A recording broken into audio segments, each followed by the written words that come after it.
Salut à tous. J'espère que vous nous voyez, que vous nous entendez. On se Bonjour à tous. retrouve. Salut Thomas. On se retrouve pour un nouveau live. Cette fois-ci en compagnie de l'associé de Louis. Louis que j'avais reçu sur le premier live sur l'expatriation. Comme vous le savez, l'objectif c'est d'aborder des sujets qu'on n'aborde pas forcément en cours dans les études en gestion de patrimoine. La gestion de patrimoine, c'est un métier qui regroupe beaucoup d'autres métiers. Il y a beaucoup de convergence vers les autres métiers et donc je trouvais intéressant de traiter des sujets voilà, soit qu'on aborde peu, soit qu'on aborde, selon moi, pas assez en cours on rentre un peu trop dans la facilité. Et moi, le premier, donc sur la holding qu'on va traiter aujourd'hui avec Thomas, j'avais envie d'avoir un expert qui sait vraiment de quoi il parle. Et du coup, je te laisse te présenter, Thomas, et présenter un petit peu ce que tu fais en ce moment. Voilà, les gens connaissent Louis, les gens te connaissent peut-être moins, je t'ai pas reçu sur le podcast, etc. Donc si tu peux te présenter, ça serait top. Yes, carrément. Si vous voulez, je me présente rapidement. Donc, moi, je sors d'études d'expertise comptable. J'ai passé 4 ans dans ce secteur-là. J'ai été plutôt bien formé puisque mon frère est lui-même expert comptable également. Donc, ce qui m'a permis d'être assez prégnant assez rapidement sur tous ces sujets-là.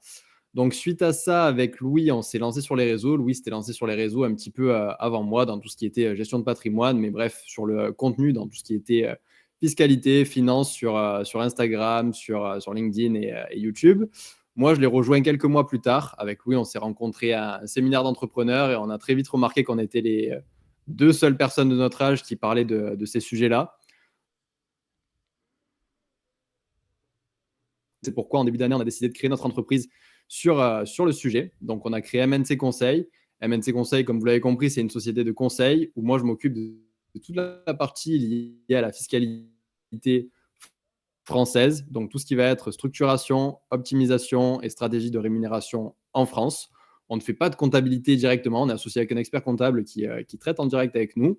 Et comme vous l'avez compris, si vous avez regardé la masterclass de Louis il y a quelques semaines de ça, lui s'occupe de toute la partie liée à la fiscalité internationale et donc traite toutes les demandes d'expatriation. Et pour ne pas vous le cacher, il y en a de plus en plus en ce moment en France qui cherchent à s'expatrier. Au vu de l'instabilité politique et tout ce qui se passe actuellement, ça se comprend. Ah ouais, le gouvernement fait le boulot pour vous, hein. C'est presque des apporteurs d'affaires à ce niveau-là, franchement. Non, mais c'est génial. Je Ah, sais que. clairement, en ce moment, avec le projet de loi de finances, on est plutôt bien servi. On fait quelques stories dessus et on trouve vite du client. Et ouais, j'imagine bien. Bon, tu vas être bien occupé. Ici, l'idée, voilà, ça va être de parler de la holding, sujet qui recoupe un peu tout ce que tu as dit avant, un peu toute ton expertise. C'est un peu l'outil phare dont on entend souvent parler, soit dans les repas de famille, soit quand il y a un proche qui est entrepreneur. Des fois, on a un peu l'impression que c'est la martingale, et parfois à juste titre. En tout cas, ça peut être un outil intéressant. L'idée, c'est de mieux comprendre cet outil-là parce qu'on entend un peu de tout et n'importe quoi. Alors, tu as ceux qui font des montages un peu particuliers, holding avec des SS ou des SCI qui sont parfois un peu bancals, et tu as ceux qui structurent bien la chose. C'est des systèmes, tu me dis si je me trompe Thomas, mais qui sont très encadrés. Il faut bien connaître les lois pour pouvoir les appréhender. Et l'idée sera de rentrer un peu dans ces détails-là. Donc, il y a une map déjà toute prête, et je vais laisser Thomas la descendre, et je vais m'arrêter sur des questions quand je jugerai nécessaire. Par exemple, quand je sais que c'est des sujets qui sont pas trop compris par les étudiants en gestion de pattes, ou que moi-même je ne maîtrise pas ou que je ne comprends pas. Voilà, voilà. Et ben c'est parti. Écoute Thomas, je te laisse commencer sur la création, etc. Je vais juste montrer, voilà, en gros à quoi ressemble la map. Donc on va partir de la gauche, j'imagine, sur la partie création et gestion d'une holding. Et ensuite, on va traiter toute la partie fiscalité. Et on s'arrêtera là parce que c'est déjà beaucoup Mm. pour les étudiants dans la gestion de patrimoine. Et moi-même. Voilà. Clairement.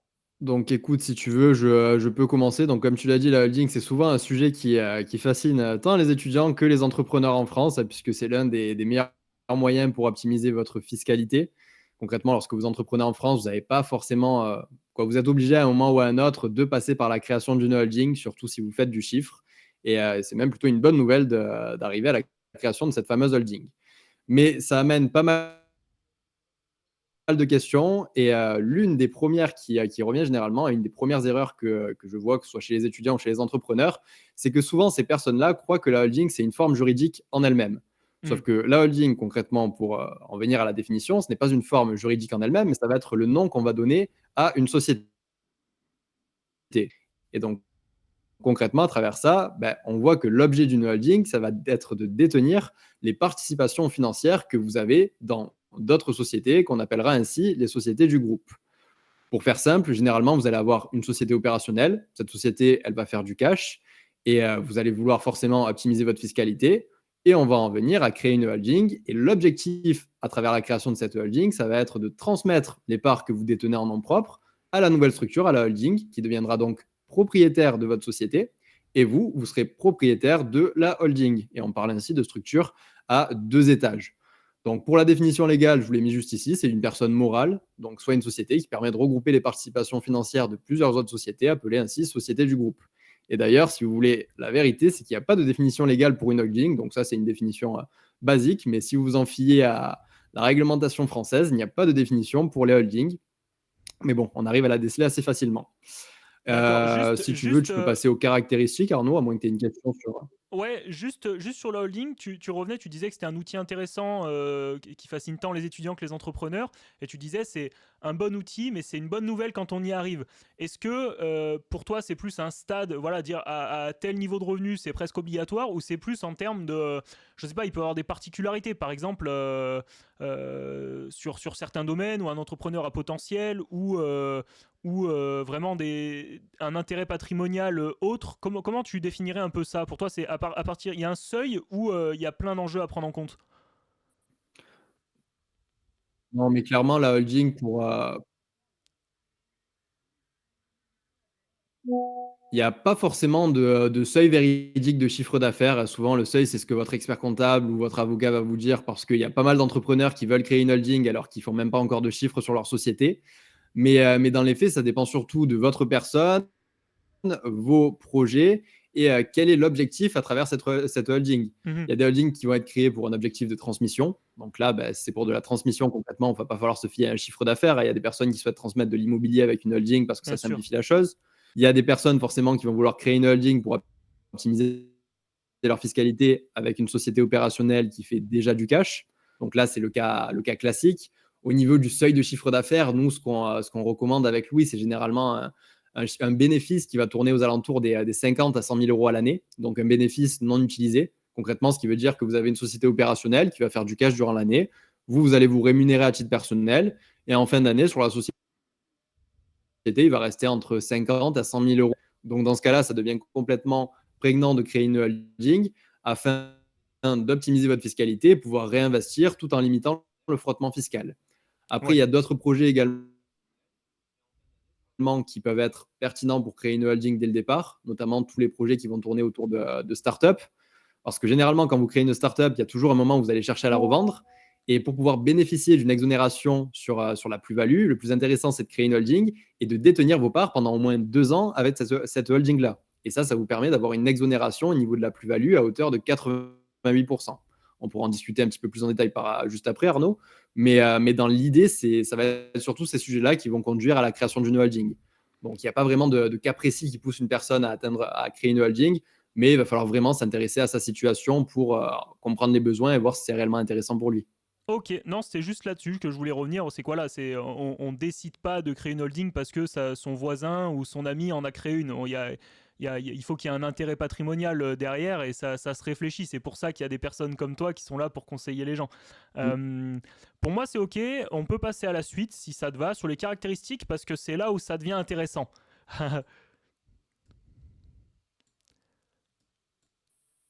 Parfait.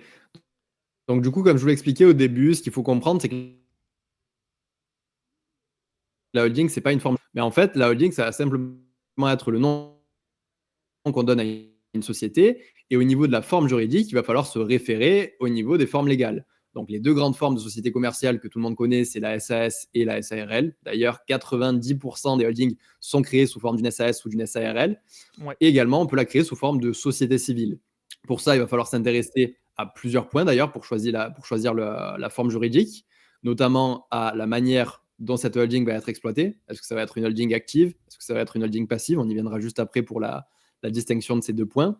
Mais l'idée, c'est que le choix de la forme juridique de votre holding, ça va avoir un impact majeur sur vous, votre stratégie personnelle et la stratégie de réinvestissement. Donc, je ne sais pas si tu as des questions par rapport à ça, Arnaud, Non, non, peut-être. pour moi c'est clair et je pense que pour la plupart des gens qui suivent, c'est clair. De toute façon, il faut attendre qu'on arrive à holding passive active pour mieux comprendre les détails et pourquoi ça a un impact si fort.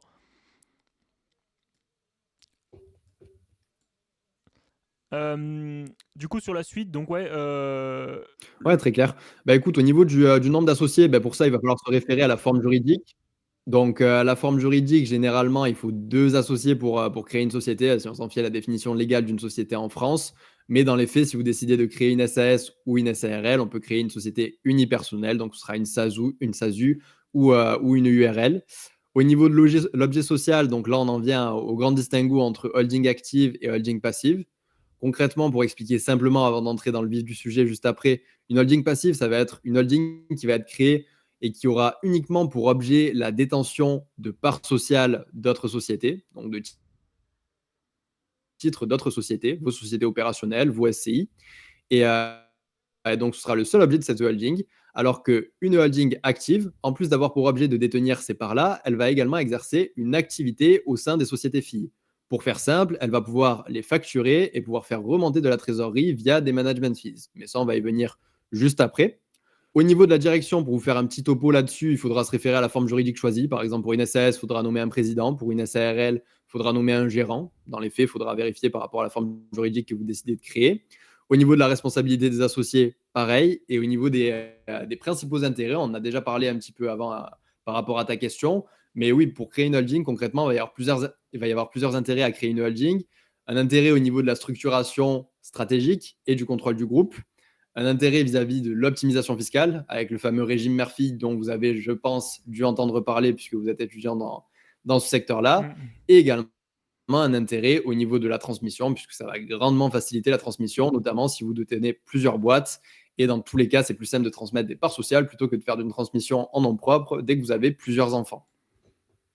Très clair pour moi. J'ai pas de questions là-dessus parce qu'on n'est pas encore dans le vif du sujet. On aborde juste la théorie pour le moment.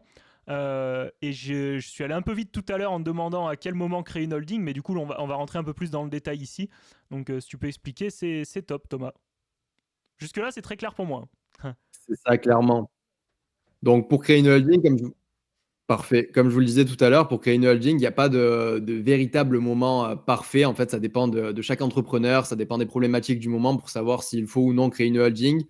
Il y a des entrepreneurs qui créent une holding alors que ça leur sert à rien. Il y a des entrepreneurs qui créent une holding beaucoup trop tard alors que ça aurait pu être largement plus avantageux juste avant. Donc, l'idée, c'est de se faire conseiller sur ces sujets-là, puisque c'est concrètement le levier qui va vous permettre d'optimiser votre fiscalité. Il y a deux grandes possibilités. Soit on va créer la holding dès le début, donc avant même de créer la société opérationnelle. Au moins, on pourra mettre la holding comme présidente ou gérante de votre société opérationnelle. Et dans ce cas-là, la structuration est faite. Généralement, ça, on le fait pour, par exemple, des entrepreneurs qui vont lancer une société et qui sont sûrs à 100% qu'elle va marcher, qui, par exemple, étaient en auto-entreprise avant, qui ont testé un petit peu le marché et qui savent que ils vont continuer à avoir de la clientèle. Donc, dans ce cas-là, on crée la holding, on crée la société opérationnelle. Donc, c'est une création en amont. Et ça nous permet de limiter les frais. C'est toujours plus intéressant. Et même au niveau juridique, c'est un petit peu plus simple. On n'a pas besoin de faire de LBO, de faire intervenir un commissaire aux apports pour faire valider la valorisation de la société. Donc ça, c'est la chose la plus simple. Au niveau des parts sociales vis-à-vis du régime Murphy, il faudra détenir à minima 5% du capital pour pouvoir bénéficier de ce fameux régime. On y viendra juste après. Et sinon, la création en amont, la création en amont pourrait être également pertinente pour les projets start-up, comme je vous expliquais, où on sait qu'on va avoir une société qui va se revendre et qui va se valoriser très rapidement. Au moins, ça nous permet d'avoir la détention des 2 ans qui est validée et de pouvoir bénéficier de cette exonération sur la plus-value. Donc ça, c'est les deux grands cas au niveau de la création en amont. Si on en vient à la création après coup, donc ça, c'est la majorité des entrepreneurs qui le font après coup. C'est très rare de créer la holding plus la société opérationnelle dès le début de votre aventure entrepreneuriale. Mais dans les faits, pour 80% des entrepreneurs, ça se fait après coup. Alors, votre société opérationnelle qui va faire du cash. Comme je vous l'ai expliqué, dès que vous allez atteindre un certain palier de bénéfices, on va s'intéresser à la création d'une potentielle holding, donc aux alentours des 50 100 000 euros. Pour pouvoir créer cette holding et donc transmettre les titres titres que vous détenez en nom propre à la société, il va y avoir plusieurs possibilités. Donc, soit on va pouvoir revendre les participations que vous détenez en nom propre à votre holding. Donc, ce n'est pas forcément le plus intéressant parce qu'il va y avoir une plus-value à payer. Et généralement, c'est une vente que vous faites de vous-même, donc à vous-même, donc ce n'est pas forcément le plus utile. Mais ce qui peut être avantageux, c'est que vous allez pouvoir bénéficier. Donc là, on se base sur l'article 150 0 BTR, qui est également appelé 150 0 BTR par certaines personnes. Et cet article-là, il est particulièrement avantageux parce que, pour faire simple, on va valoriser votre société opérationnelle. Donc, imaginons que vous avez une société qui est valorisée à 100 000 euros. On va retenir cette valorisation-là. On va la faire certifier par un commissaire aux apports. Une fois que ça a été fait, derrière, on va directement venir créer la holding et on va faire un apport en nature de ces parts. Donc, pas un apport en numéraire, mais un apport en nature des parts sociales à la holding nouvellement créée. Et ça va vous permettre directement d'avoir la structure sans avoir à payer de plus-value, puisque c'est un report sur la plus-value. Donc concrètement, on va obtenir des titres de la holding en échange de cet apport en nature et on aura un report. Il y a des conditions à respecter, effectivement. Il n'y a jamais de cadeau gratuit en France quand même. Donc on va avoir une mise en report de la plus-value initiale. Donc par exemple, je vous dis une bêtise, c'est ça. Malheureusement, la France, c'est rare d'avoir des cadeaux au niveau fiscal. Mais pour vous expliquer la logique, donc imaginons que votre société, vous l'avez créée avec un capital de 1 000 euros. Donc la société, lorsque vous l'apportez, elle est valorisée à 100 000 euros. Ça vous fait une plus-value techniquement. On ne va pas considérer que vous allez céder les titres à la holding puisqu'on fait un apport cession. Donc on apporte juste les titres en nature à la holding. Ce qui fait qu'on va pouvoir bénéficier d'une mise en report de cette plus-value.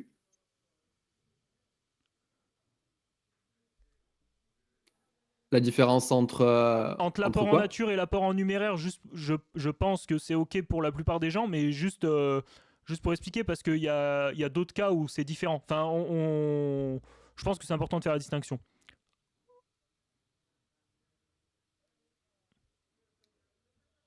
Ouais. Pour expliquer simplement, un apport en numéraire, c'est lorsqu'on va apporter une somme d'argent à une société. Donc, on va apporter, par exemple, numéraire et bien à la société. Donc, notamment, là, ce qu'on apporte à la création de la holding, ça va être les parts sociales ou les actions de votre SAS ou de votre SARL si c'est une société opérationnelle. Donc, c'est la grande différence entre les deux. Généralement, pour les premières sociétés que vous allez créer, vous allez faire des apports en numéraire et par la suite, dès que vous arrivez à la holding, ce sera généralement des apports en nature. Et donc, pour en revenir à mes moutons et par rapport à l'exonération sur la plus-value initiale, comme je vous disais, elle est mise en report jusqu'à un événement ultérieur. Donc, elle est mise en report jusqu'à la cession des titres reçus en échange, donc la cession des titres de la holding, ce qui arrive rarement dans la pratique pour un entrepreneur de vendre sa holding, ou sinon en cas de revente de la société fille directement. Et dans ce cas-là, il y a un distinguo à faire. Si la revente intervient sous moins de 2 ans, il faut réinvestir au moins 60% donc de la plus-value, donc du montant que vous allez tirer de cette vente dans d'autres activités. Donc via investir ces 60%-là. Ouais, je réponds juste à la question dans le chat. Du coup, est-ce que vous allez aborder le cas d'une cession des titres inférieure à 3 ans suivant l'apport? Et bien du coup, on vient d'expliquer ce qui se passe dans ce cas-là. Voilà, c'était juste pour répondre à ta question. Après, s'il y a besoin d'un exemple concret, on pourra peut-être l'aborder. J'en ferai peut-être plus sur un réel ou quoi, à moins qu'il y ait un exemple après, je sais plus. Mais du coup, on vient d'expliquer, enfin Thomas vient d'expliquer ce qui se passe dans ce cas-là. Non, j'ai pas mis d'exemple, mais en fait, il faut vous dire que pour réinvestir dans une société opérationnelle. En fait, si vous vendez les titres sous moins de 2 ans, il faut réinvestir dans une activité économique en France. Il y a pas mal de conditions à respecter. Il y a pas mal d'entrepreneurs qui pensent qu'ils peuvent faire de l'immobilier après avoir cédé les titres de leur startup ou d'une autre boîte qui a plutôt bien marché. Mais dans les faits, non, il faut réinvestir dans une activité économique au sens propre de la réglementation. Donc, généralement, c'est des sociétés opérationnelles classiques.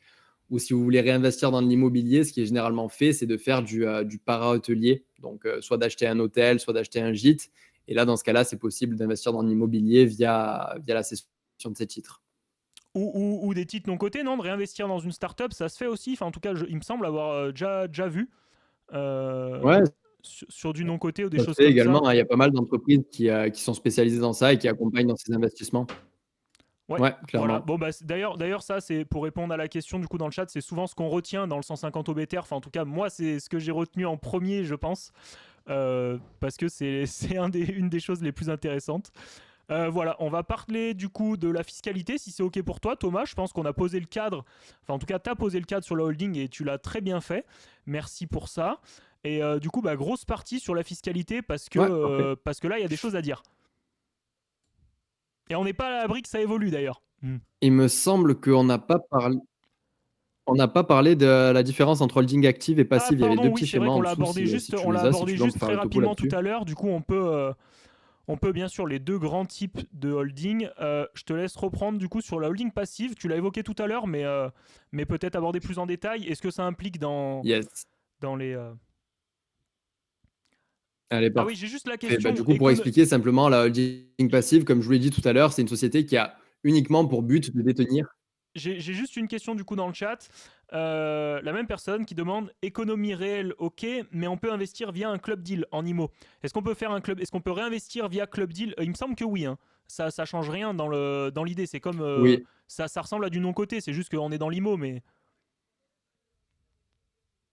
ouais, c'est pareil. On peut investir dans un club deal. Juste dans l'immobilier, c'est un petit peu plus complexe. Il faut faire attention à quel investissement dans l'immobilier, mais c'est possible. bah, faut se référer à des gros acteurs. Enfin, je crois que c'est ça. Hein, de ce que j'avais compris, en gros, si on veut pas se tromper, on se réfère à des gros acteurs, quoi. C'est ça, exactement. Ok, voilà. Bah, du coup, je te laisse continuer. J'espère que j'ai répondu Hop, donc si à tu la veux, question. je peux reprendre sur la holding passive pour le coup. Ouais, ouais, pas de souci. Allez, parfait. Du coup, je reprends sur la holding passive. Donc, ce que je vous expliquais, c'est que la holding passive, elle va avoir uniquement pour objet de détenir les participations que vous avez dans des sociétés opérationnelles ou dans des SCI. Et concrètement, l'objectif à travers ça, ça va être de centraliser les titres en un seul endroit, facilitant ainsi leur gestion. Donc, c'est purement pour un but de structuration et d'optimisation fiscale, si vous voulez. Donc, généralement, ça va faciliter la gestion du capital, la perception des dividendes tout en profitant du régime Murphy, puisque pour faire le distinguo, je pense que vous vous en doutez, mais si vous distribuez des dividendes à titre personnel, vous allez avoir la flat tax à 30%, alors que si on les fait remonter dans une holding, on bénéficie du régime Murphy qui nous permet d'être exonéré à hauteur de 95% Mm. sur les montants directement remontés à la holding. Ouais, très clair. Ça, je pense que c'est Si tu ok veux, on pour peut passer sur la holding active. Ouais, active. ça, je pense très clair pour tout le monde. Si jamais quelqu'un a une question là-dessus, on peut revenir. Je pense que pour l'instant, ça doit être à peu près clair. Je te laisse continuer du coup. Ouais, parfait. Donc, du coup, vis-à-vis de la holding active, la grande différence, donc, ou holding animatrice, ça c'est quasiment pareil dans les faits vis-à-vis de la définition, c'est que bah, elle va exercer un rôle au sein de ses sociétés filles. Donc, elle va agir dans la direction ou dans l'activité de ses filiales. Concrètement, au niveau des conditions, c'est la holding doit participer activement à la gestion de la politique de ses filiales, elle doit exercer un contrôle sur ses filiales et elle doit fournir un service à ses filiales. Donc, les services doivent pas, donc on ne rédige pas de convention de management fees ni de convention de trésorerie pour une holding active. C'est la porte ouverte pour avoir un contrôle fiscal avec un gros redressement à la fin. Dans l'idée, lorsque vous voulez faire une holding active, il faut toujours rédiger une convention de management fees, faire rédiger cette convention soit par un avocat, soit par un professionnel qui est vraiment calé sur le sujet. Parce que vis-à-vis de l'administration, dès que vous allez avoir un contrôle, c'est l'une des premières choses que va regarder le contrôleur. Et tout doute pour lui, ça ouvre directement la voie à un redressement. Ils sont très pointilleux sur ces sujets-là, donc il faut faire très attention et être très bien structuré lors de la création de votre holding. On se base. L'avantage Attends, majeur, comme vous l'aurez j'ai compris, j'ai- bah, c'est le fait de pouvoir. j'ai juste une question. On se base sur quoi pour savoir si on est OK quand on met en place des management fees, etc. Comment on sait si on est à peu près dans le juste? Il n'y a pas de règle. Enfin, je veux dire, c'est En fait, arbitraire, quoi. il faut se baser il faut se baser par rapport à il faut se baser par rapport à la valeur de marché des prestations que tu vas rendre à ta société fille. En fait, concrètement, par exemple, j'avais le cas il y a 2 jours avec un agent immobilier pour qui on a fait une structuration et donc lui, il allait exercer un rôle via la holding au sein de sa société donc d'immobilier, c'était une SAS et par exemple, donc dans la convention de management fees qu'on a rédigée, on a stipulé qu'il allait prendre des photos de tous les appartements et qu'il allait s'occuper de faire des photos, des retouches, montages, etc. Donc, on a regardé les prix un petit peu des monteurs qui sont dans ce secteur-là et on essaye d'avoir une cohérence vis-à-vis des tarifs proposés. Donc, l'idée, c'est pas de sous-facturer sur sa société fille, ni de surfacturer. Il faut que ça reste cohérent pour éviter tout redressement et que ce soit logique par rapport au prix du marché, simplement. Ok, bon, ça paraît logique que ce soit une des premières choses qu'ils regardent, mais voilà, je voulais savoir comment ça se passait dans les faits. Parce que je pense que c'est pas si simple en fait de savoir qu'on fait pas n'importe quoi. Enfin, je veux dire, il doit y avoir des personnes de bonne foi qui le font mal. Bon, après, quand il y a des abus, il y a des abus comme partout, mais voilà. Ok, très clair. Je pense qu'on peut avancer. T'as mis des exemples de management fees juste en dessous d'ailleurs.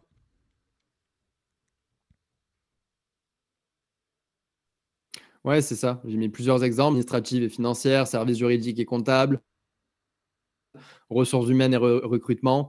En fait, pour faire simple, c'est tout ce que vous allez exercer techniquement en tant que président de votre société opérationnelle. Sauf que cette fois-ci, c'est la holding qui va le faire. Donc, vous allez le faire à travers la holding et ça va nous permettre de faire remonter de la trésorerie sur la holding. Donc, pour vous expliquer la logique, au sein de la holding, ces management fees vont être perçus comme un produit, alors qu'au sein de la société fille, ça va être perçu comme une charge. Donc, ça va nous permettre de faire remonter du bénéfice et de jouer sur les taux réduits d'impôt sur les sociétés. Puisque pour rappel, on a un taux d'IS en France de 15% jusqu'à 42 500 euros de bénéfices. Donc, l'idée à travers ces management fees, ça va être de jouer sur ça. Mais également, ce qu'il faut prendre en compte, c'est que quand vous commencez à avoir ce type de structure, la rémunération du dirigeant, elle va passer par la holding. Donc, les management fees qu'on va faire remonter durant l'année, ces management fees, ils vont vous permettre de vous rémunérer en tant que gérant. Donc, c'est la petite spécificité. Et après, on va venir compléter directement en fin d'année avec des dividendes au régime mère-fille. L'idée, c'est de C'est faire pas là, mal de calculs pour trouver quel est l'optimum, quel montant faire remonter durant l'année via management fees et quel montant restant pour des dividendes. c'est là la différence avec. Alors là, c'est plus une question moi que je me pose entre, tu vois, aujourd'hui, c'est un peu l'essor des tout ce qui est freelance, etc. Parce que justement, il y a aussi plein d'autres avantages. On va peut-être pas les aborder là, mais il y a plein d'autres avantages. Quel intérêt on a, du coup, je crois que c'est ça que tu viens d'aborder, entre faire facturer des services à ces sociétés filles ou directement dans les sociétés filles facturer des services à des freelances, etc. Qu'est-ce que ça implique concrètement comme changement? C'est peut-être une question bête, hein, mais c'est une question que je me pose.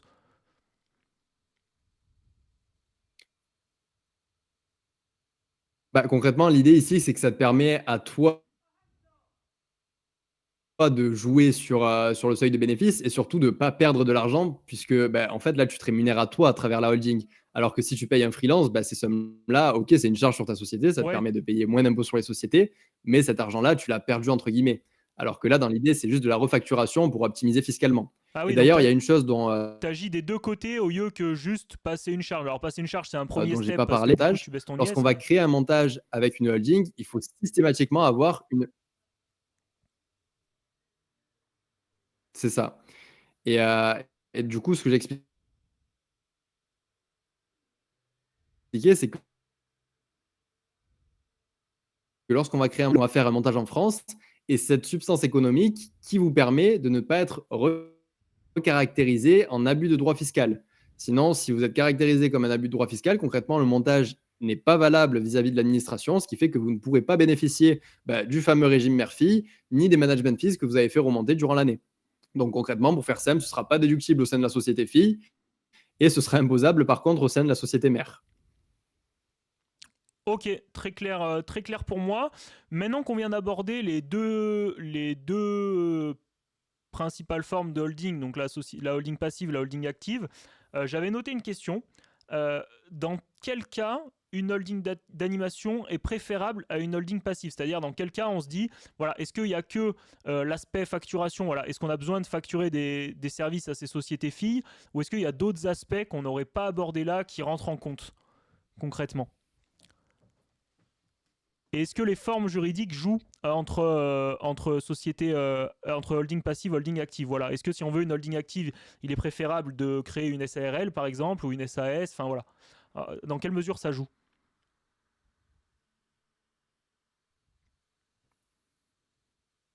Généralement, ce qu'on voit, nous, ce qui est pertinent comme montage pour nos clients, c'est d'avoir des SAS en tant que société fille. Donc d'ailleurs, ça, c'est très important attention juste à côté. Oui, si tu veux descendre, il y a les solutions qui sont proposées directement juste en dessous. Ouais, alors du coup, je me mets sur Holding Active Animatrice. Voilà.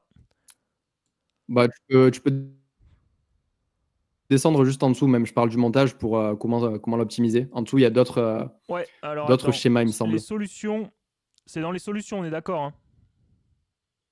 C'est Montage, ça, solution. clairement. Montage, solution, holding. Donc, Alors attends, j'arrive pas à me retrouver. concrètement, ce qu'il faut comprendre, tu peux monter à celui d'au-dessus. Celui d'au-dessus, si tu veux, le tout premier, c'est l'erreur que Ouais, font tous les entrepreneurs. Donc, hop, celui c'est juste good. au-dessus. C'est Hop, là. voilà, parfait. Donc ça, concrètement, c'est un montage qui n'est pas valable pour facturer des management fees aux yeux de l'administration. Alors, pour faire simple, donc pour avoir un montage valable, là, si vous faites ce montage-là aux yeux de l'administration va se dire, OK, donc le gérant est président de la holding, le gérant est président des deux sociétés opérationnelles. Donc, quel est l'intérêt pour lui de facturer des management fees à ces sociétés filles alors qu'il a déjà un rôle actif en étant président au sein de ces sociétés?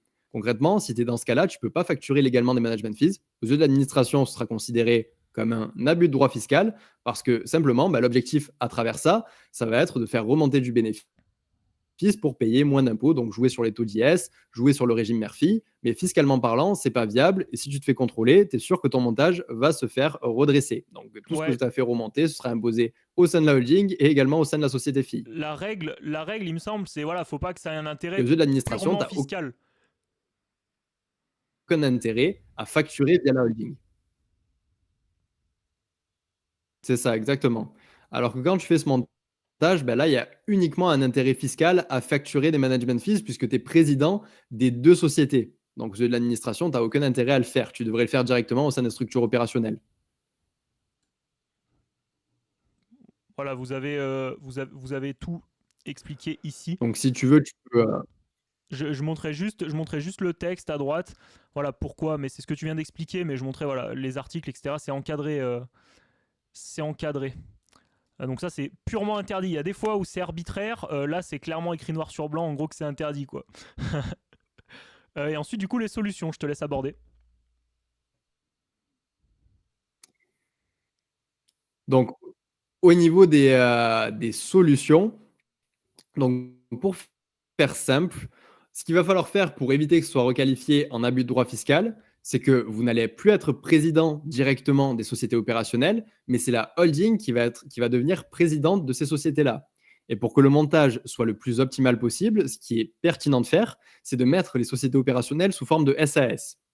Parce que pour le petit distinguo, donc pour une SAS, donc une SAS peut avoir comme président soit une personne physique, soit une personne morale. Ce qui veut dire que la holding peut être légalement présidente de la SAS. Alors que pour une SARL, donc la SARL peut avoir comme président uniquement, donc comme gérant, uniquement une personne physique. Ce qui, de fait, rend le montage plus complexe parce que vous allez être président des deux structures, donc comme avec le schéma précédent, et dans ce cas-là, pour justifier les management fees, c'est beaucoup plus complexe au niveau de l'administration. Alors que si on a ce schéma avec holding sous forme de SAS ou de URL, peu importe, et société fees sous forme de SAS, là, c'est la structuration parfaite pour facturer légalement vos management fees. Sinon, il faut mettre une autre personne présidente de ces sociétés. Donc là, c'était le petit schéma avec une autre personne qui est présidente. Et celui d'en dessous, il me semble, c'est le schéma que je vous ai expliqué avec donc vous, président de la holding, et la holding présidente des deux SAS. Et j'avais une petite question d'ailleurs là-dessus, Thomas. Si par exemple je crée, je fais une holding passive parce que je me dis bah, de toute façon j'ai pas trop de trucs à facturer, j'ai peur de tomber dans de l'abus de droit, dans de l'abus de droits sociaux, je sais pas trop comment ça fonctionne, je vais pas m'aventurer là-dedans, et qu'au final je me rends compte, je me fais conseiller, je me rends compte que c'est intéressant de passer à une holding active et que je veux animer mes filles, etc. Comment, enfin c'est quoi les impacts, je veux dire, j'avais noté, je sais plus exactement, mais quelles sont les conséquences juridiques, voilà. Quels sont les impacts? Généralement, dans les faits, donc la majorité des holdings, lorsqu'elles sont créées, elles sont créées de manière active, même si elles ne l'utilisent pas, mais au moins, dès elles voudront facturer leur société fille, elles pourront le faire légalement. Sinon, si la holding n'est pas créée comme telle, il faudra faire une modification des statuts, donc une modification de l'objet social, pour rajouter dans son objet le fait qu'elle sera active et donc elle pourra facturer ses sociétés filles.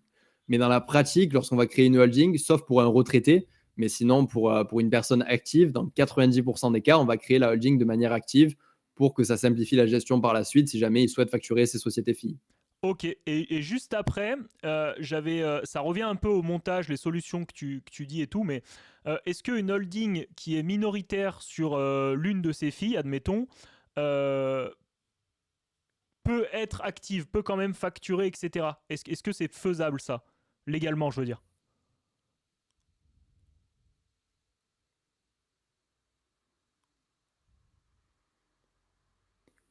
Alors, je ne sais pas si c'est moi qui bug ou si c'est toi, mais là, j'ai plus le son. Normalement, c'est toi. J'ai fait le test. Normalement, c'est toi qui bug, mais Ah, on va faire avec. ouais. Je veux bien que tu me reposes la question alors. Oui, je disais, alors là, tu as expliqué un peu dans le cas de la solution, mais quand tu as une holding active qui est minoritaire dans une de ses filles, est-ce que tu peux légalement facturer du coup des services ou pas? Parce que là, tu vois, quand dans ton exemple, la holding détient des parts importantes de ses filles et facture aussi des montants importants. Mais est-ce que légalement c'est faisable? Mhm.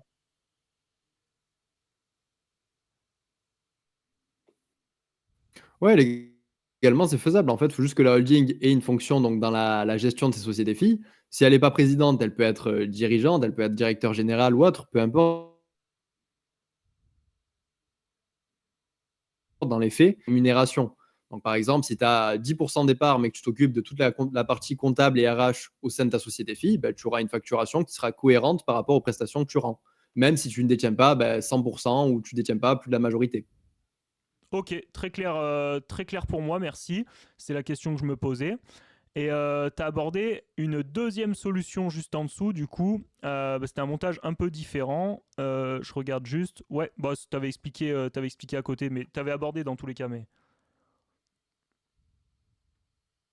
Bah, c'est le montage que j'ai expliqué, celui-là. ouais, ok. Et en Mm. dessous, tu avais encore.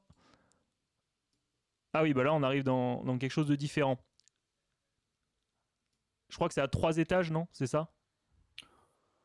Donc ça, c'est ça, c'est à 3 étages. C'est un montage qui est un petit peu plus complexe, qui est rarement utilisé dans la pratique. C'est vraiment pour des sociétés qui ont des besoins très spécifiques et notamment quand on va avoir plusieurs associés, dont des associés qui voudront avoir des holdings passives. Donc en fait, ça, c'est vraiment une logique de groupe, si vous voulez. On l'a fait pour des clients là récemment. Et donc ces clients-là, pour vous donner l'exemple, ces clients-là avaient 3 sociétés. Donc ils avaient 3 sociétés qui étaient opérationnelles. Chaque société avait des salariés. Ils souhaitaient se structurer, donc créer chacun des holdings personnels. Sauf que créer une holding personnelle pour chacun qui va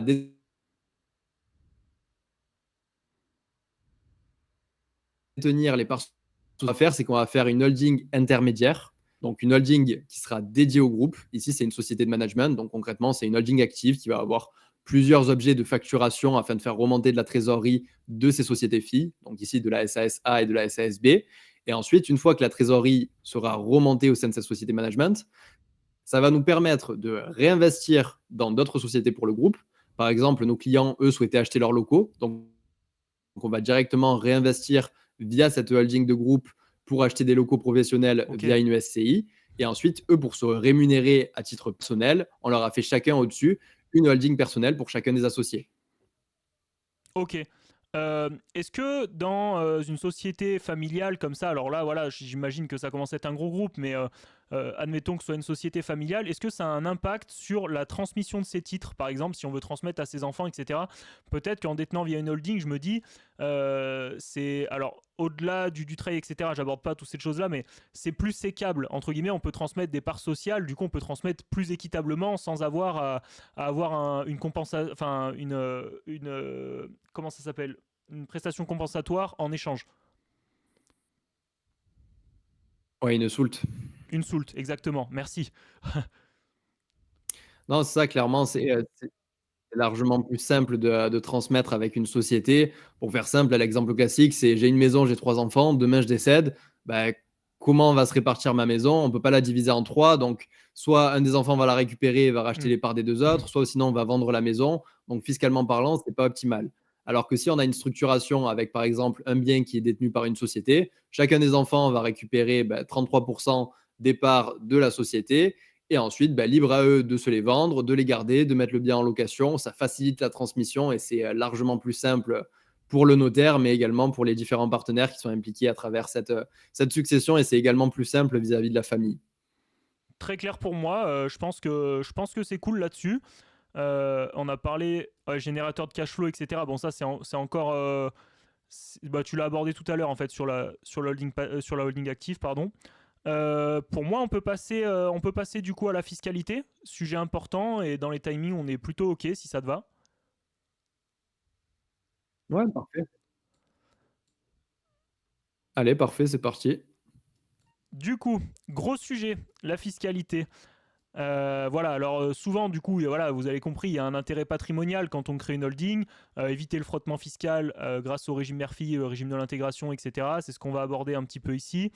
Et nous, on a le cas au cabinet, souvent, c'est pour pouvoir un peu prendre plus de risques sur ces investissements quand on a de la trésor excédentaire qu'on a envie de faire travailler à long terme, puisque c'est très réglementé quand on investit via sa société commerciale, alors que quand on investit via une société dite patrimoniale, on peut se permettre de prendre, alors on est toujours chef d'entreprise, il faut toujours faire attention, mais on peut se permettre de prendre un peu plus de risques. Est-ce que c'est vrai?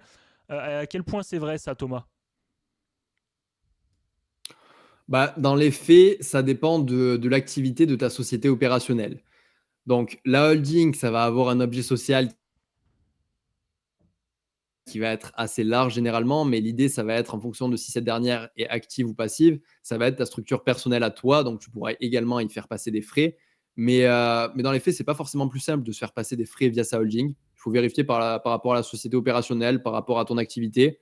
Mais oui, c'est clairement possible. Ça dépend de chaque entrepreneur. On peut optimiser, par exemple, en faisant passer une partie du loyer de ton appartement ou une partie de ta maison, si tu es propriétaire, donc que ta société Oh, je savais même te pas. verse un loyer à toi en tant que personne physique. Il y a plusieurs solutions pour optimiser sur les frais. Hmm. Non, non, je disais, j'étais même pas au courant. Ok. Non, dans les faits, tu peux optimiser, mais il faut faire attention à une chose, c'est que ce soit pas considéré comme un acte anormal de gestion.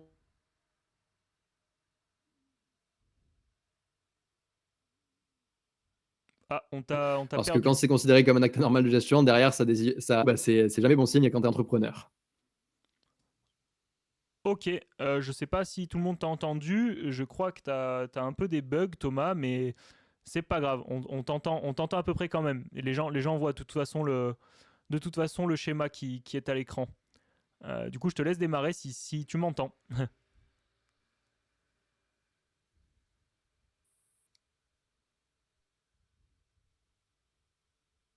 Attends, je vais essayer peut-être de passer en 5G. Ouais, si c'est faisable pour toi, pourquoi pas. Du coup, c'est le moment, les gars, dans le chat. Si je sais pas s'il y a des gens qui nous écoutent, ça se trouve, je suis tout seul à parler, mais s'il y a des gens qui nous écoutent, voilà, si vous avez des questions, il faut pas hésiter sur revenir sur des choses. Alors, si moi je peux y répondre pendant que Thomas est en train de régler ses problèmes, j'y réponds avec grand plaisir, vu que j'ai pas mal regardé la map en amont. Et si je peux pas y répondre, je laisserai Thomas y répondre.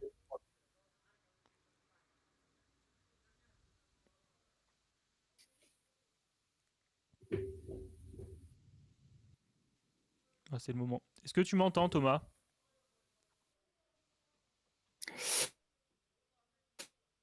T'entends, toi, est-ce que tu m'entends? Je t'entends, j'ai toujours un peu de décalage, mais moi normalement c'est tout bon. Je viens de refaire le speed test, donc normalement moi c'est tout bon. Écoute, on va faire comme ça. De toute façon, on a tout à l'écran, donc les gens pourront suivre en rediff. Ah, pas vraiment l'impression. Dis-moi si c'est mieux de ton côté ou pas. Bah écoute, moi normalement c'est bon. Si tu m'entends, on peut y aller.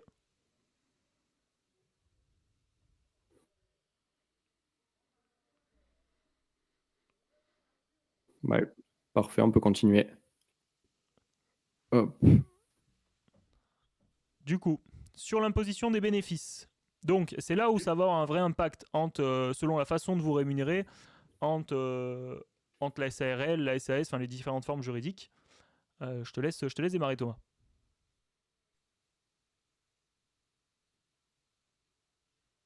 Alors, j'ai pas l'écran en direct là, mais je vais reprendre ma map. Attends.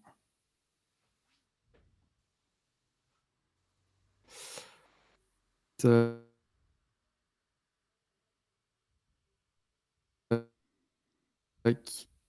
Alors, désolé pour ce petit aléa du direct, mais pour la fiscalité, Oh, c'est pas le je peux seul, vous t'inquiète pas. expliquer ça Mhm. assez simplement. Ah, ça y est, c'est en train de marcher. Hop.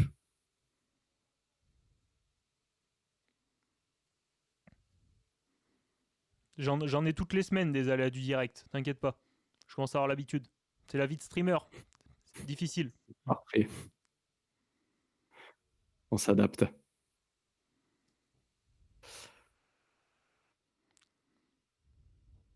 Hop. Donc là, je l'ai sous les yeux. Donc au niveau de la fiscalité, premièrement, on va s'intéresser à l'imposition des bénéfices. Donc cette imposition des bénéfices, elle va dépendre surtout de la forme juridique que vous allez choisir et de si vous décidez de mettre votre holding à l'impôt sur les sociétés ou à l'impôt sur le revenu. Donc dans la majorité des cas, pour vous, ce sera à l'impôt sur les sociétés. Dans les faits, il n'y a quasiment aucun intérêt à ce que ce soit à l'impôt sur le revenu, sauf si vous avez une famille avec beaucoup d'enfants ou que ce soit pour des raisons patrimoniales, on va dire. Mais sinon, dans les faits, c'est toujours une SAS ou une SARL à l'impôt. La holding est donc imposée sur ses bénéfices et l'intérêt de mettre votre holding à l'impôt sur les sociétés, c'est que ça va vous ouvrir le droit à des régimes fiscaux qui vont être plutôt avantageux avec le fameux régime mère-fille et le régime de l'intégration fiscale qu'on va aborder juste après. Ok, Si tu veux, on peut passer sur le régime mère-fille, Arnaud. je me mets sur le régime Murphy. On l'a bien teasé jusqu'à maintenant. On passe dans le concret. Allez, parfait. Donc, pour vous expliquer le régime Murphy, c'est le régime le plus avantageux lorsqu'on va créer une holding. Il y a pas mal de conditions à respecter pour pouvoir en bénéficier. Dans les faits, c'est des conditions qui sont assez simples à remplir. Pour vous les citer, il faudra que la société, donc mère, soit soumise à l'IS en France, qu'elle détienne au moins 5% du capital des sociétés filles en pleine propriété. Il faudra qu'elle s'engage à conserver les titres pendant au moins 2 ans. Donc, il y a pas mal d'entrepreneurs qui pensent que c'est au bout de 2 ans qu'on peut bénéficier de ce fameux régime mère-fille. Mais non, dans les faits, c'est vous allez prendre une participation dans votre société opérationnelle et à partir de ce moment-là, vous vous engagez à conserver vos titres pendant au moins 2 ans pour pouvoir bénéficier de ce régime mère-fille. Et pour la partie comptable, ces titres ils vont être inscrits comme des titres de participation et c'est le compte 261 pour mes amis les comptables. Au niveau des conditions ou un autre impôt équivalent, donc ça veut dire que vous pouvez bénéficier du régime Murphy lorsque vous avez une société qui est dans un autre pays en Europe, donc par exemple une société qui est en Espagne, en Italie ou autre. Et c'est la même logique par rapport à la holding. Donc il y a beaucoup de pays européens qui proposent le régime Murphy et surtout des fois, parfois avec des conditions encore plus avantageuses qu'en France, notamment les pays de l'Est comme l'Estonie ou la Lettonie. Je ne sais pas si Louis vous en a parlé la semaine dernière, On en a mais parlé c'est également rapidement, ouais. possible dans d'autres pays en Europe. Et donc pour aborder Ouais, bah parfait, écoute. Donc, pour aborder dans les faits en quoi consiste ce régime, bah, ce régime Murphy, il va nous permettre de bénéficier d'une exonération sur les dividendes qu'on va faire remonter d'une société opérationnelle à la holding. Donc, concrètement, ça va vous permettre de bénéficier d'une exonération sur tous les produits reçus par les filiales en qualité d'associés ou d'actionnaires. Et en contrepartie de ça, donc la société mère, elle va réintégrer une quote-part pour frais et charges équivalente à 5% des dividendes reçus. Je vous ai mis un petit exemple sur le côté. Donc, je ne sais pas si tu montres le schéma Ouais, là, je Arnaud, l'ai mais du vu. coup, J'étais c'est en un train de le exemple avec montrer. une holding qui détient. Parfait. Donc, c'est un exemple avec une holding qui détient une SASA, une société opérationnelle qui fait donc du cash. Le bénéfice de cette SASA avant IS, il est de 195 000 euros. C'est le bénéfice brut. On va payer son impôt sur les sociétés sur ce bénéfice au sein de la société opérationnelle, ce qui nous fait un bénéfice net et donc un bénéfice distribuable de 150 000 euros. Notre société, la SASA, elle va verser un dividende de 150 000 euros à notre holding. Et donc, au sein de la holding, on va avoir une exonération à hauteur de 95% sur ces 150 000 euros. Donc, on aura uniquement une quote-part de 5% du dividende reçu qui sera soumise à l'impôt sur la société. Donc, soit 7 500 euros fois 15% d'impôt sur les sociétés, soit 1 125 euros d'impôt sur les sociétés à payer pour un dividende de 150 000 euros. Et donc, un IS de 0,75% du montant remonté. Ce qui est particulièrement avantageux parce que, pour rappel, le distinguo de si vous avez reçu cet argent à titre personnel, on aurait payé une flat tax de 30% dessus. Donc, on perd facilement quelques milliers d'euros. Et l'avantage, c'est que via la holding, vous pouvez directement réinvestir ces sommes-là. Ici, je vous ai fait l'exemple avec une SCI, on peut réinvestir dans l'immobilier, on peut réinvestir dans d'autres actifs. Vous pouvez investir en bourse, dans les crypto-monnaies depuis peu. Donc, le panel d'actifs possible est assez large et c'est pertinent d'investir plutôt via une holding lorsque vous êtes entrepreneur plutôt qu'à titre personnel afin d'éviter d'avoir un frottement fiscal qui serait trop lourd et donc de perdre facilement quelques dizaines de milliers d'euros d'impôts chaque année. Voilà, je voulais aborder, vu qu'on s'adresse à des étudiants en gestion de pattes, moi le premier, c'est là où du coup, bon, déjà, il faut pas avoir besoin de l'argent à titre personnel, on fait croître son patrimoine à travers une société, et du coup, ça implique plein d'autres choses, puisque le distinguo patrimoine perso, patrimoine pro, eh ben, il est forcément aussi en lien avec le régime matrimonial, pour si on est marié, si on a des enfants, ça peut impacter aussi. Et je voulais juste revenir, Thomas, sur la société fille. Donc là, tu as pris une forme de SAS parce que je crois que même en perso, quand on veut se rémunérer par dividende, c'est mieux une SAS. Si on a une SARL, pourquoi ça pourrait potentiellement être moins avantageux quand on fait... alors ça va rien changer quand on fait remonter les dividendes, mais si par exemple le gérant prend une petite rémunération ici en perso, qu'est-ce que ça changerait? C'est peut-être pareil, hein, c'est peut-être une question qui a rien à faire là, mais moi je me la pose. Dans les faits, généralement, pour atteindre un optimum fiscal, sauf cas particulier, mais pour des entrepreneurs qui ont une structuration classique, on voit que c'est plus pertinent pour eux de faire passer leur rémunération par la holding. Parce Ouais. que comme je te l'ai expliqué, on peut facturer des management fees et ça va permettre de jouer sur les taux d'IS réduits à 15. Donc, l'idée, c'est de jouer sur ça. Et surtout, bah, l'inconvénient, c'est que avec les sociétés opérationnelles, puisque c'est des SAS, le taux de cotisation, si tu veux te verser un salaire avec une SAS, il est assez élevé puisqu'il est de 80%. Alors qu'avec une holding sous forme de SARL, le taux de cotisation, il passe entre 35 à 45%. Ouais, mais alors Donc, là, dans l'idée, c'est question dans encore 90% des cas, c'est plus pertinent de se verser. question encore peut-être bête, mais du coup, si on fait remonter 100% de dividendes dans sa holding, on touche pas l'argent à titre personnel pour le moment. Est-ce qu'on peut, Mm. est-ce que il y a un risque d'avoir la taxe Puma par exemple, parce que du coup on prend pas de REM directement. Est-ce que c'est un risque? Est-ce qu'il faut se verser un salaire minimum ou c'est pas du tout obligatoire? Bah, non, parce que là, vraiment, c'est une structuration professionnelle. Donc, l'argent, c'est la holding qui le perçoit, mais toi, directement, tu ne perçois rien. Donc, tant que l'argent reste dans la holding, tu fais remonter autant de dividendes que tu veux, mais cette taxe PUMA, c'est uniquement pour les personnes physiques qui perçoivent que des revenus du capital, donc des revenus du Ah oui, patrimoine et qui n'ont pas de revenus du travail. Mais ok, là, dans ok. les C'est bon, parfait. Merci beaucoup. faits, toi, si tu n'as aucun revenu à titre personnel, il n'y a pas de souci. Ouais, ça marche. Ouais, parce que tant que ça reste dans le patrimoine de la société. Ok.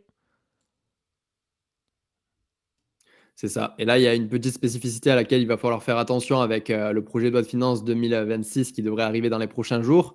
Mais ils étaient en discussion sur le fait de taxer la trésorerie dormante sur les holdings. Ouais, alors Donc, je ne ça, sais gros pas si tu en sujet, as ouais. déjà entendu parler ou non, Ouais, j'en ai mais ça entendu pourrait parler, avoir mais des conséquences t'as assez, fait des stories en plus dessus, je crois. assez lourdes. Et avec lui, on a pas mal de. C'est ça. Et du coup, ça, pour les entrepreneurs qui ont une structuration avec holding et qui, par exemple, bah, souhaitent réinvestir dans l'immobilier, laissent la trésorerie un petit peu dormante en attendant le bon moment pour le faire, bah, c'est une taxation qui serait de 15% sur la trésorerie dormante. Donc, ça fait quand même un gros billet à lâcher sans vraiment de raison. Donc, à voir si ça passe pour le projet de loi de finances 2026. J'espère pas. Ils sont également en discussion sur un taux donc pour le PFU à 36%, qui est actuellement à 30%, donc ils veulent le revaloriser à Mm, 36%. mm. Donc il y a pas mal de petites problématiques actuelles dont on ne sait pas quoi en tirer, quel est le vrai du faux, mais dans l'idée, si ces deux mesures-là venaient à passer, ça aurait un impact assez important sur toute la stratégie adoptée via les holdings et via la rémunération en dividendes pour les chefs d'entreprise. Ouais, très clair, très clair. C'est bien pour ça que vous êtes là et que et que les affaires marchent bien. Du coup, différents régimes fiscaux possibles. C'est ça. On a une petite question dans le chat aussi. Il y a une petite Moyen. question dans le chat, si tu veux, j'y réponds. Moyen d'y échapper en plaçant sa trésorerie en compte à terme 48 heures si la mesure passe. Ben, ça, il faudra voir quand la mesure Touchy. sera officiellement prononcée ou non. Pour l'instant, on ne sait pas trop sur quel pied danser, pour être honnête avec vous. Je Ah, pense grosse question. que si cette mesure venait à passer, ils seront assez smart pour réglementer le compte à terme. Grosse question. Les holdings à Également, vous avez parlé l'étranger, de holding à essentiellement les l'étranger. LLC, Ben, Louis gros en a sujet. parlé bah, les holdings à l'étranger, dans les faits, la LLC, ça va pas changer grand-chose parce que la Mm. LLC, c'est une société qui est dite transparente fiscalement, donc ce sera fiscalisé en France et donc il y aura pas un impact si lourd vis-à-vis d'une holding. Si vous êtes résident fiscal français, peu importe le pays dans lequel elle est située, bah, on va se fier à la réglementation et à la fiscalité française, quoi. Ouais, ça peut être intéressant si vous êtes expatrié et que vous coupez vos liens, enfin la plupart de vos liens avec la France, quoi, pour arriver à opposer votre résidence fiscale. Tu me dis si je me trompe, hein.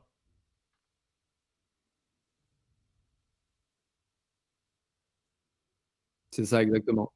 Ok, Non, parfait. non, c'est ça exactement. En fait, si vous vous expatriez, là, il y a clairement un intérêt à venir créer une holding dans votre pays d'expatriation. Mais si vous restez en France, ça sert à rien de se compliquer à créer une holding au Luxembourg, en Espagne, en Italie ou dans n'importe quel autre pays. Dans les faits, si vous êtes résident fiscal français, vous payerez votre impôt en France. Ouais.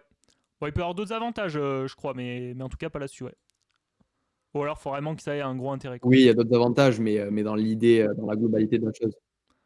Ok, donc le régime, on l'a abordé. Les clauses anti-abus. Voilà, on peut peut-être faire un petit focus. Si tu veux, on peut faire un petit focus, mais j'en ai déjà parlé assez rapidement avant, mais c'est l'idée qu'il faut systématiquement avoir une substance économique dans tout montage et pas uniquement avoir pour but de l'optimisation fiscale pure et dure. Sur la fiscalité à Andorre, je suis Montage que vous désolé. allez faire en France, sinon bah, vous êtes sûr à 75% que l'administration va le requalifier. Ouais, ouais. J'avais juste une question du coup là sur la fiscalité à Andorre. Je sais pas si c'est déjà toi qui m'avais posé la question. J'avais déjà eu une question là-dessus. Je sais plus où c'était sur Insta ou quoi. Oui, je pense que je vais le traiter sous forme de réel ou quoi. On a déjà fait le live sur l'expat. On avait choisi de traiter le cas de Dubaï parce que il y avait beaucoup, enfin on entend beaucoup parler. Il y avait le cas des, j'appelle ça des pseudo-entrepreneurs qui s'expatrient à Dubaï et qui racontent parfois n'importe quoi. Donc je voulais recadrer un peu ça avec quelqu'un qui connaît le sujet. Surtout que la convention est intéressante à analyser. Le cas d'Andorre est effectivement très intéressant. On va pas rentrer dans les détails aujourd'hui parce que du coup c'est pas le sujet. Je le traiterai peut-être sous forme de réel du coup sur Insta, soit réel soit template, mais voilà, je vais essayer de me pencher sur la question pour rendre ça accessible et surtout arriver à le traiter en pas beaucoup de temps, quoi. C'est pas si simple. Très peu de cabinets sur la fiscalité sur l'Andorre. Ouais, mais en fait, il y a peu de cabinets qui s'y connaissent en expat, les gars. En fait, c'est ça qu'il faut retenir, c'est que en général, l'AGP, que ce soit même dans des cas de FO, en fait, on va faire appel à des gens qui sont spécialisés, donc à des avocats fiscalistes, à des gars comme Louis ou comme Thomas qui sont spécialisés là-dedans, parce qu'en fait, la plupart du temps, on considère que c'est de la perte de temps dans des cabs de faire ça. Enfin, de traiter ces thématiques-là. Par contre, savoir répondre à un client qui veut s'expatrier, savoir s'il y a un intérêt, pas un intérêt, dans le global, ça, on doit savoir y répondre. Enfin, selon moi, je vous dis mon avis là-dessus, mais selon moi, voilà. Après, être au clair là-dessus, il y en a peu qui le sont. Sauf, moi, j'ai le cas au cabinet, par exemple, sur les pôles ingépat, mais c'est pas tous les câbles qui ont des pôles ingépat. Voilà, j'ai dérivé un petit peu, mais ça, du coup, je le traiterai peut-être en réel. Ouais, si tu as une vraie question là-dessus, il n'y a pas de souci. Voilà, je te laisse continuer, Thomas. Bah, du coup, c'est ce que je te disais juste avant. On en a déjà un petit peu parlé avant, hein. Ça reste dans la même logique. J'ai pas forcément la nécessité d'approfondir le sujet. Le cas Sagal et Pléiades, c'est très intéressant si vous voulez y jeter un œil. C'est des décisions qui ont été rendues en justice et ça porte sur des holdings au Luxembourg. Donc, je vous recommande d'y jeter un œil. C'est toujours bon pour la culture. C'était des montages assez complexes qui, au final, n'ont pas été valides, malheureusement, pour les dirigeants. Donc, il y a eu des sanctions assez lourdes, mais je vous invite grandement à y jeter un petit œil. Ok, c'est good. Ensuite, attends, je me repère juste dans la map. Régime de l'intégration. Ah, là, gros morceau.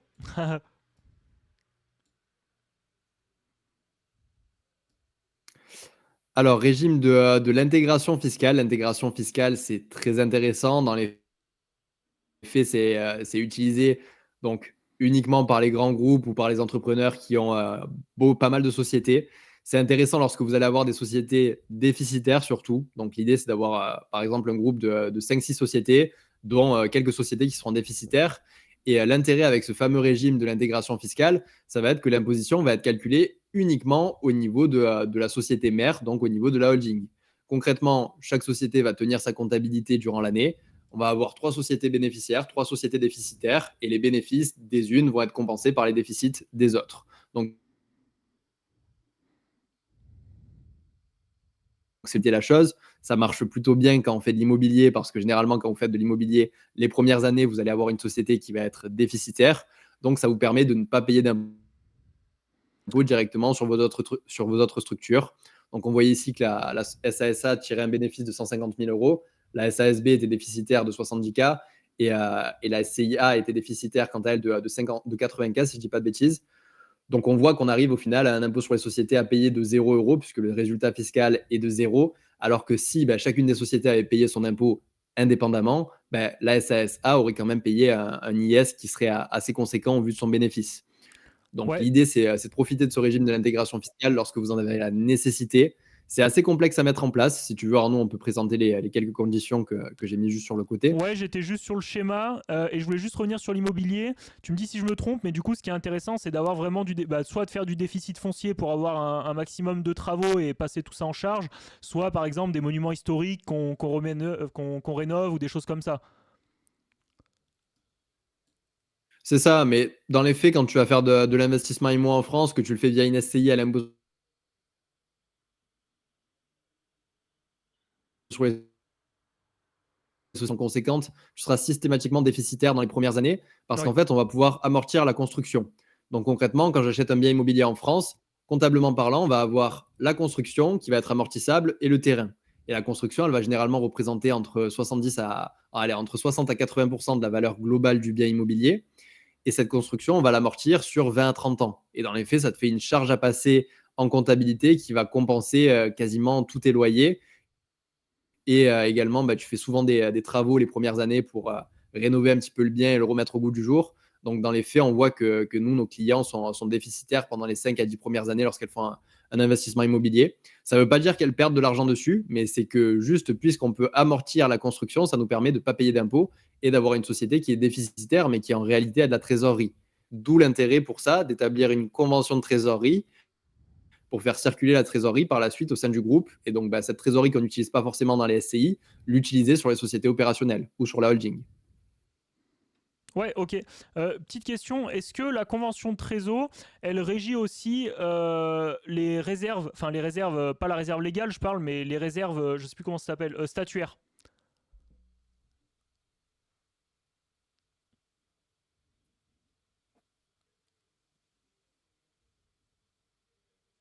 En soi, la trésorerie, tu peux la faire circuler un petit peu comme tu veux lorsque tu établis une convention. Donc, la convention, il faut la rédiger de la meilleure des manières possibles et se faire accompagner. Il y a des entrepreneurs qui tentent de le faire seuls, sauf que dans les faits, il n'y a aucun intérêt à le faire seul, surtout que c'est très touchy comme sujet. Donc, oui, tu peux te faire accompagner et oui, tu peux englober la trésorerie au sens large sur toutes les sociétés. Ok, ça marche. Du coup, avantage stratégique, point de vigilance. Voilà, je connaissais pas ce formulaire.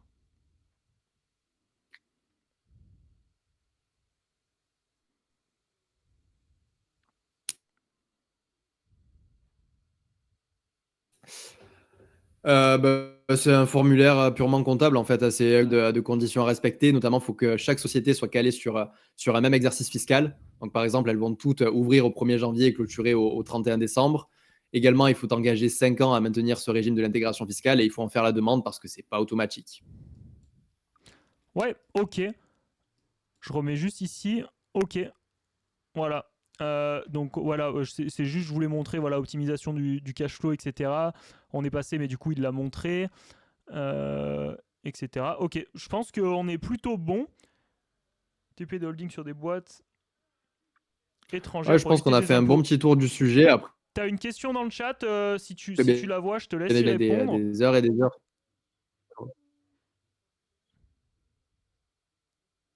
Alors, tube de holding sur des boîtes étrangères pour éviter les impôts, je t'avoue que je n'ai jamais eu. Ça doit être possible, très réglementé, j'imagine, mais je t'avoue que j'ai pas eu le cas, pour être honnête. Ouais, je pense touchy, touchy comme sujet à mon avis. Ok. Normalement, on est bon. Voilà, comme on a dit, on n'a pas besoin de faire Ouais. un tour, surtout pour des étudiants en GP. Le but, c'était vraiment d'avoir une vue d'ensemble et d'avoir quelqu'un qui maîtrisait le sujet. Donc, merci à toi, Thomas. Je pense qu'on a fait un bon petit tour, voilà, sur le régime Murphy, sur le régime de l'intégration.